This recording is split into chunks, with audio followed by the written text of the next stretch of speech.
নমস্কার ফ্রেন্ড, সবাইকে আমার চ্যানেলে স্বাগত জানাই। চলে এসেছি নতুন একটা ভিডিও নিয়ে। তো দেখতে পাচ্ছ ঘুরতে গেছি আমি। এটা হচ্ছে বাংলাদেশে থাকাকালীন একটা পার্কে ঘুরতে গেছিলাম।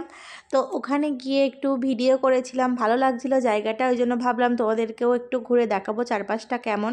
তো দেখো চারিদিক দিয়ে রেখেছে ফুল গাছ লাগিয়ে, তো ফুল গাছে হাত দেওয়া বারণ, তারপরেও আমি একটু তোমাদেরকে হাত দিয়ে দেখানোর জন্য হাত দিয়েছি, এই আর কি। জায়গাটা খুব সুন্দর লাগলো, ভালো লাগলো, ওই জন্য।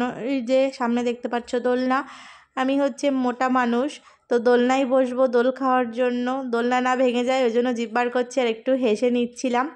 তো দোলনায় দোল খাচ্ছি এই, আর চারিদিকটা উপভোগ করছি সুন্দর। পিছনের দিকে দেখতে পাচ্ছ যে গাছগুলো, ওটা হচ্ছে গিয়ে ঝাউ গাছ না, তাল গাছ নাকি বেশ বলে, তাল গাছও ঠিক না, ভুলে গেছি, গোল গাছ, সরি। তো জায়গাটা কেমন লাগলো অবশ্যই তোমরা কমেন্ট করে জানিও। আর আমি একটু হাঁটছি, হেঁটে হেঁটে দেখছি সাইডে একটা ওই যে পুকুর আছে, ওখানে বোট টাইপের, ওখানে সবাই বোর্ডে চড়ে।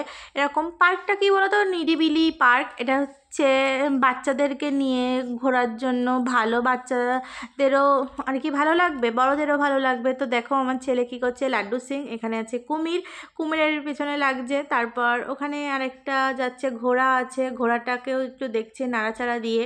ও একটু ভাবছে যে ঘোড়ার পিঠে ওঠা যায় কি না, ঠিক আছে। তো আবার একটু কুমিরের গালেই কামড়ে দিল, তারপর আবার ঘোড়ার পিঠে উঠে পড়েছে। ওর কাজ এইসব।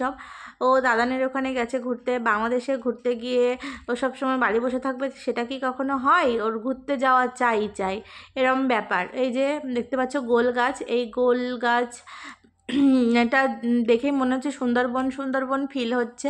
কিন্তু এটা আমরা গেছিলাম নদীর ধারের দিকেই আর কি, এটা করা নদীর নিচের দিক দিয়ে আর কি এটা করেছে। তো খুবই ভালো, জায়গাটা ভালো লাগলো বলে তোমাদের সঙ্গে একটু শেয়ার করলাম, এই আর কি। আমার ছেলে ওখানে দাঁড়িয়ে আছে, একটু পোস্ট নিচ্ছে, ওকে বললাম তুই একটু দাঁড়া, ছবি তুলে দেবো এরকম। এটা দেখতে পাচ্ছ গেট, ওটা হচ্ছে প্রবেশদ্বার, ওখান থেকে বাইরে যাচ্ছি। বাই বাই, টাটা সবাইকে, ভালো থেকো সবাই। আর কেমন লাগলো অবশ্যই কমেন্ট করে জানিও। টাটা।